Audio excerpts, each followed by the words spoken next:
நான் கிரிப்டோ கரன்சிலையும் சரி ஸ்டாக் மார்க்கெட்லையும் சரி லாஸ்ட் 5 இயர்ஸா ட்ரேடிங் ஆஸ் வெல் அஸ் இன்வெஸ்ட்மெண்ட்டுமே பண்றேன். ஸோ நீங்க ஒரு பிகினரா இருந்தீங்கன்னா பணம் சம்பாதிக்கணும் அப்படின்ற ஆசையோட கிரிப்டோ கரன்சி மார்க்கெட் உங்களுக்கு பெஸ்டா இருக்குமா, ஷேர் மார்க்கெட் உங்களுக்கு பெஸ்டா இருக்குமான்றத ஸ்கோர் போர்டு வைஸ்ல 13 விஷயத்த கம்பேர் பண்ணி காமிக்க போறேன். அதுல எந்த விஷயத்துக்கு எந்த செக்டாருக்கு அதிகமாக ஸ்கோர் வருதோ அதுதான் உங்களுக்கு பெஸ்ட்டாக இருக்கும். அதில் ஃபர்ஸ்ட் ஒன் மார்க்கெட் ஹவர்ஸ்னு சொல்லுவாங்க. கிரிப்டோ கரன்சியை பொறுத்தளவுக்கு மார்க்கெட் ஹவர்ஸ் 24/7, ஒரு நாளைக்கு 24 மணி நேரமும் ஓப்பனாக இருக்கும். அதே மாதிரி சாட்டர்டே சண்டே லீவ்லாம் கிடையாது. ஆனால் ஷேர் மார்க்கெட்டை பொறுத்தளவுக்கு காலையில் 9:15 இருந்து 3:15 இந்த டைமிங் வரைக்கும் தான் ஓப்பனாக இருக்கும். கவர்மெண்ட் ஹாலிடேஸில் லீவாக இருக்கும். சாட்டர்டே சண்டே மார்க்கெட் க்ளோஸாக தான் இருக்கும். அப்போ என்ன அர்த்தம்?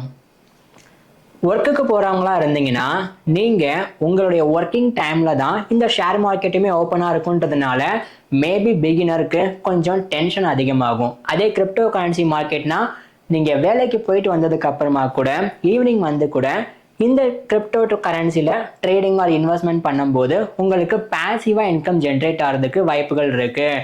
ஆனால் ஆஸ் அ பிகினராக நீங்கள் உங்கள் எமோஷன்ஸை நல்லாவே கண்ட்ரோல் பண்ணுவேன். நான் ஒரு நாளைக்கு நிறைய ட்ரேட்லாம் எடுக்க மாட்டேன். ப்ராஃபிட் பார்த்தாலுமே கொஞ்சம் போதும், லாஸ் பார்த்தாலுமே ஒரு சில ட்ரேடுக்கு அப்புறமா நிப்பாட்டிடுவேன் அப்படின்ற மாதிரி எமோஷனை கண்ட்ரோல் பண்ணுற பர்சனாக இருந்தால் மட்டும் இந்த இதில் கிரிப்டோ கரன்சி மார்க்கெட்டை பொறுத்தளவுக்கு ஒரு ஸ்கோர் கிடைக்கும். ஷேர் மார்க்கெட்டை பொறுத்தளவுக்கு இதில் 0 தான், ஸ்கோர் இல்லை ஃபார் அ பிகினருக்கு. ரெண்டாவது ரெகுலேஷன். நம்ம இந்தியாவை பொறுத்தளவுக்கு கிரிப்டோ கரன்சி நாட் ரெகுலேட்டட், எப்போ வேணாலும் பேன் செய்யப்படலாம். ஹை ரிஸ்க் இருக்கிற ஒரு செக்டார் தான். ஆனால் ஷேர் மார்க்கெட்டை பொறுத்தளவுக்கு ஆர்பிஐயே அதை ரெகுலேட் பண்ணியிருக்காங்க. ஸோ நீங்கள் வாங்குற அந்த ஸ்டாக்ஸ் கம்பெனிலேருந்து உங்களுக்கு பை பண்ணி தர்றாங்கன்னா கூட அது கொஞ்சம் சேஃபாக தான் இருக்கும். ஸோ அஸ் அ பிகினருக்கு ரெகுலேஷன் படி பார்த்தா ஸ்டாக் மார்க்கெட் ரெண்டாவதுல வின் பண்ணுது. மூணாவது டிரான்சாக்ஷன் ஸ்பீட். கிரிப்டோ கரன்சியை பொறுத்தளவுக்கு மேக்ஸிமம் 5 மினிட்ஸ்ல இருந்து 1 ஹவர் வரைக்கும் எடுக்கும் ஒரு டிரான்சாக்ஷன் கம்ப்ளீட் ஆகிறதுக்கு. மேபி நீங்கள் ஒரு அட்ரஸ்ல இருந்து இன்னொரு அட்ரஸ் அனுப்புறீங்கனாலும் சரி, இல்லைனா யார்ட்டையோ இருந்து பை பண்ணுறீங்கனாலும் சரி, இந்த டைமிங் தான் மேக்ஸிமமாக ஆகிறதுக்கு வாய்ப்புகள் இருக்குது. ஆனால் ஷேர் மார்க்கெட்டை பொறுத்தளவுக்கு நீங்கள் ஒரு ஸ்டாக்ஸை புரோக்கர் கிட்டே இருந்து பை பண்ணாலுமே எனக்கு தெரிஞ்சு T+1 ஆர் T+2 அப்படின்ற மாதிரி அந்த ஸ்டாக் செட்டில்மெண்ட்டே உங்களுக்கு கிட்டத்தட்ட ஒரு நாள் ஆகும்.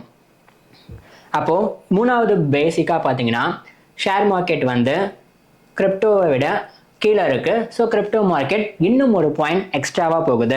நாலாவது market size and liquidity. Crypto market பொறுத்தளவுக்கு இப்போதான் அந்த மார்க்கெட்டே வளர்ந்து வந்துட்டு இருக்கு. இந்தியாவை பொறுத்தளவுக்கு இந்தியன் கிரிப்டோ கரன்சி எக்ஸ்சேஞ்சஸில் லிக்விடிட்டி அப்படின்றது கம்மியாக தான் இருக்கும். ஸோ ஈஸியாக அவங்களால இந்தியன் பேஸ் பண்ண கிரிப்டோ கரன்சி எக்ஸ்சேஞ்சஸில் ஃபாஸ்ட்டாக பை பண்ணுறதும் செல் பண்ணுறதும் கொஞ்சம் கஷ்டம்தான். பட் ஷேர் மார்க்கெட்டை பொறுத்தளவுக்கு உங்களுக்கு இந்தியன் ஷேர் மார்க்கெட் புரோக்கரேஜ் கம்பெனிலே நிறைய இடத்துல மார்க்கெட் ரொம்ப எஸ்டாப்ளிஷ்டாக இருக்கும். ஸோ ஈஸியாக நீங்கள் பை பண்ணலாம், செல் பண்ணலாம், லிக்விடிட்டி ஹையாக இருக்கும். ஸோ ஷேர் மார்க்கெட் தான் இந்த இடத்துல வின் பண்ணுது. அஞ்சாவது லெவரேஜ்னு சொல்லுவாங்க. நீங்கள் எந்த அளவுக்கு போய் ரிஸ்க் எடுக்கலாம். கிரிப்டோவை பொறுத்தளவுக்கு அதுக்கு விதிமுறைகளே இல்லை. நீங்கள் 100x 1000xல கூட நீங்கள் ட்ரேட் பண்ணுறதுக்கு லெவரேஜை ப்ரொவைட் பண்ணுறாங்க. ஆனால் பிகினருக்கு இது ரொம்ப ரொம்ப ரிஸ்கியான விஷயம். பட் ஷேர் மார்க்கெட்டை பொறுத்தளவுக்கு லெவரேஜ் எடுக்கலாம், பட் பெருசாக நீங்கள் எடுக்க முடியாது. எல்லாமே ரெகுலேட்டட்னால அதை கண்ட்ரோல் பண்ணி வச்சுருப்பாங்க. அதனால் இங்கே உங்களால் லெவரேஜும் அதிகமாக எடுக்க முடியாது, லாஸுமே கம்பேரிட்டிவ்லி கிரிப்டோவை வச்சு பார்க்கும்போது அதிகமாக பண்ண முடியாது. ஸோ லெவரேஜ் கான்செப்டில் கிரிப்டோ ஷேர் மார்க்கெட்டை விட கொஞ்சம் ரிஸ்க் அதிகம். ஸோ ஃபார் த பிகினருக்கு ஷேர் மார்க்கெட் தான் இன்னொரு பாயிண்ட்ல வருது. ஆறாவது ஸ்கோர் போர்டில் இப்போ நமக்கு ஷேர் மார்க்கெட்டில் 3 இருக்கு, கிரிப்டோ மார்க்கெட்டில் 2 இருக்கு. ஆறாவது ஓனர்ஷிப். பேசிக்காக கிரிப்டோ மார்க்கெட்டை பொறுத்தளவுக்கு நீங்க பை பண்ணிட்டீங்கனாலே அந்த கிரிப்டோ முழுக்க முழுக்க உங்களுடைய ஓனர்ஷிப்புக்கு கீழே தான் இருக்கும். ஃபார் எக்ஸாம்பிள் நீங்க ஹார்ட் டிஸ்க்ல பை பண்ணி வச்சாலுமே டைரக்டா அந்த கிரிப்டோ காயின் உங்களுடைய கண்ட்ரோல முழுக்க முழுக்க வந்துடும். பட் ஷேர் மார்க்கெட்டை பொறுத்தளவுக்கு அப்படி கிடையாது. நீங்க ஒரு புரோக்கரேஜ் கம்பெனில இருந்து தான் அந்த ஒரு ஸ்டாக்கை பை பண்ண முடியும். ஸோ அந்த ஸ்டாக் உங்ககிட்ட இருந்தாலும் அந்த கண்ட்ரோல் வந்து புரோக்கரேஜ் கம்பெனி கிட்டையும் கொஞ்சம் இருக்கும். ஸோ பேசிக்கா ஓனர்ஷிப்ன்றது ஷேர் மார்க்கெட்ல கொஞ்சம் கம்மி தான். ஸோ இங்கே வந்து ஃபார் த பிகினருக்கு கிரிப்டோ வின் பண்ணுது. இப்போ ரெண்டுமே 3-3ல இருக்கு. இதுக்கப்புறம் தான் கேம் சேஞ்சிங் மொமெண்ட்டே ஆரம்பிக்கும். 7வது வால்டலிட்டி, அதாவது மார்க்கெட் மேலே கீழே போயிட்டு வரும் இல்லையா, அதை தான் பேசிக்காக வால்டலிட்டின்னு சொல்லுவாங்க. அது கிரிப்டோவில் பஞ்சமே இல்லை. காலையில் பார்த்தா பீக்கில் இருக்கும், ஈவினிங் பார்த்தா லோல இருக்கும், திரும்பி காலையில பார்த்தா பீக்ல இருக்கும். அந்த மாதிரி கிரிப்டோ கரன்சியை பொறுத்தளவுக்கு வால்டலிட்டின்றது பயங்கரமா இருக்கும். பட் ஸ்டாக் மார்க்கெட்டை பொறுத்தளவுக்கு அதை கண்ட்ரோலபிளா வச்சிருப்பாங்க, ரெகுலேட்டட் அப்படின்றதுனால. ஸோ ஃபார் த பிகினருக்கு கிரிப்டோ மார்க்கெட்டை கம்பேர் பண்ணும்போது ஸ்டாக் மார்க்கெட் தான் இதில் பெஸ்ட். உங்களுக்கு வால்டலிட்டி கம்மியாக இருக்கும். Stock market +1. 8வது ரொம்ப ரொம்ப முக்கியமான விஷயம், நீங்கள் ட்ரேட் பண்ணாலும் சரி இல்லைனா இன்வெஸ்ட்மெண்ட் பண்ணுறதா இருந்தாலும் சரி, நம்ம எதில் இன்வெஸ்ட்மெண்ட் பண்ணுறோமோ அதை பேசிக்காக நீங்கள் அனாலிசிஸ் பண்ணிவிட்டு அதுக்கப்புறமா இன்வெஸ்ட்மெண்ட் பண்ண ஆசைப்படுங்க. அந்த மாதிரி அனாலிசிஸ் பர்பஸுக்கு இந்த டிரான்ஸ்பரன்சி அப்படின்றது ரொம்ப ரொம்ப யூஸ்ஃபுல்லாக இருக்கும். பட் கிரிப்டோவை பொறுத்தளவுக்கு பிட்காயினா இது ஒரு காயின், எத்தீரியமா இது ஒரு காயின், இதுக்கு பின்னாடி போய் அனாலிசிஸ் பண்ணி பார்த்தோம்னா மோஸ்ட்லி உங்களால் ட்விட்டர் பக்கத்தில் போய் இல்லைனா எக்ஸ் அப்படின்ற சோஷியல் மீடியாக்குள்ளே போயிட்டு உங்களால் அந்த பேஜில் என்னென்ன அப்டேட் கொடுக்குறாங்க, ஏன்னா நியூஸ் ஆர்டிக்கல் இதை பேஸ் பண்ணி என்ன வருது அப்படின்னு பார்க்கலாமே தவிர உங்களால் இந்த கிரிப்டோவோட எக்ஸாக்ட் ஓனர் யாரு, அவர் இப்போ என்ன பண்றாங்க, அவங்க கம்பெனி எவ்வளோ ப்ராஃபிட்ல இருக்காங்கன்ற இன்டெப்தான இன்ஃபர்மேஷன் ஒரு பிகினரால பார்க்கறது ரொம்ப ரொம்ப கஷ்டம். ஆனால் ஷேர் மார்க்கெட்டை பொறுத்தளவுக்கு அதுக்குன்னு எக்ஸ்க்ளூசிவா நிறைய சைட் இருக்கு. ஒரு கம்பெனியோடைய ரெவென்யூ இது, அந்த கம்பெனி க்ரோயிங் ஸ்டேஜா, அந்த கம்பெனி கடன் வாங்கியிருக்கலாங்களான்றத பிகினரே ஈஸியா இந்த ஷேர் மார்க்கெட்டை பொறுத்தளவுக்கு பார்த்துடலாம். ஸோ ஷேர் மார்க்கெட்டை பொறுத்தளவுக்கு +1. 9வது என்ட்ரி பேரியர்ஸ் அப்படின்னு சொல்லுவாங்க. ஒரு பிகினரால கிரிப்டோ கரன்சி மார்க்கெட்ல வெறும் 100 ரூபீஸ்ல இருந்தே இன்வெஸ்ட்மெண்ட் பண்ண முடியும். கிரிப்டோவில் என்ட்ரி பேரியர்ஸ்ன்றது ரொம்ப ரொம்ப கம்மியாக இருக்கும். ஜஸ்ட் நீங்கள் அக்கௌண்ட் ஓப்பன் பண்ணால் கூட கேஒய்சி இல்லாமலே ஒரு சில எக்ஸ்சேஞ்சில் உங்களால் கிரிப்டோ கரன்சியை பை பண்ண முடியுது. பட் கேஒய்சியை கொடுத்து பை பண்ணுறது சேஃப், பட் முடியுது அப்படின்னு தான் சொல்ல வரேன்.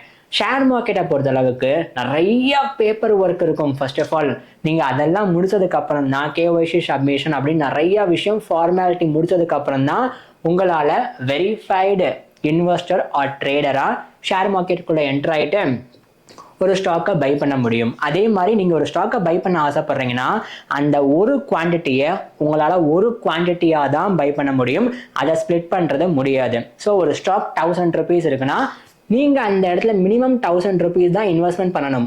ஆனால் கிரிப்டோவில் ஒரு காயின் வந்து 1000 ரூபீஸ்க்கு இருக்குன்னா நீங்கள் அதை 100 ரூபீஸுக்கு கூட ஸ்ப்ளிட் பண்ணி பை பண்ணுற ஆப்ஷன் இருக்கும். அண்ட் 10வது கேஒய்சி ப்ராசஸ்க்குள்ளே வந்துடும். கிரிப்டோ கரன்சியை பொறுத்தளவுக்கு கேஒய்சி இல்லைன்னு சொன்னேன் இல்லையா, அது மிகப்பெரிய ரிஸ்க்கு. ஏன்னா அந்த எக்ஸ்சேஞ்சுமே உங்ககிட்ட ஜென்யூலாக இருக்க மாட்டாங்க. உங்களை மாதிரி நல்ல ட்ரேடர்ஸ் மட்டும் இல்லாமல் அங்கே வந்து நிறைய ஸ்கேமர்ஸுமே இன்க்ளூட் ஆகிறதுக்கு வாய்ப்புகள் இருக்குது. So higher risk. ஓகேவா? அடுத்ததா கிரிப்டோ மார்க்கெட்டை பொறுத்தளவுக்கு இல்லாமல் ஷேர் மார்க்கெட்டில் பார்த்தீங்கன்னா கேஒய்சியை கொடுத்தா தான் உங்களால் ஸ்டாக்கையே பை பண்ண முடியும். இது என்னதான் பேப்பர் ஒர்க் கொஞ்சம் ஹார்டாக இருந்தாலும் பிகினருக்கு, பட் சேஃப். அதனால ஷேர் மார்க்கெட்டை பொறுத்தளவுக்கு +1. 11வது டாக்ஸேஷனுக்குள்ள வருவோம்.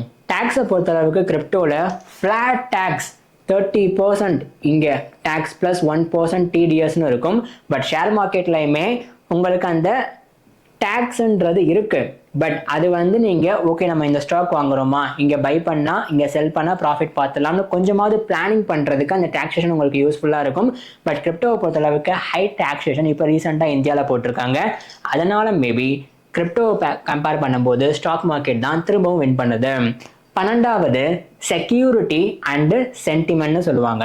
பேசிக்காக செக்யூரிட்டி ஒரு இன்வெஸ்ட்மெண்ட் ஆர் ட்ரேடிங்கில் ரொம்ப ரொம்ப முக்கியம். கிரிப்டோவை பொறுத்தளவுக்கு செக்யூரிட்டின்றது இப்போ கரண்ட்டாக கொஞ்சம் லோவாக தான் இருக்குது. First one.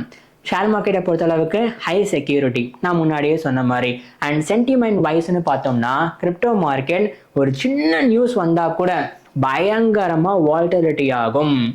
So sentiment, market சென்டிமெண்ட்ன்றது கிரிப்டோவில் ஹையாக இருக்கும், நிறைய மேனிப்புலேஷன் நடக்க தான் செய்யும்.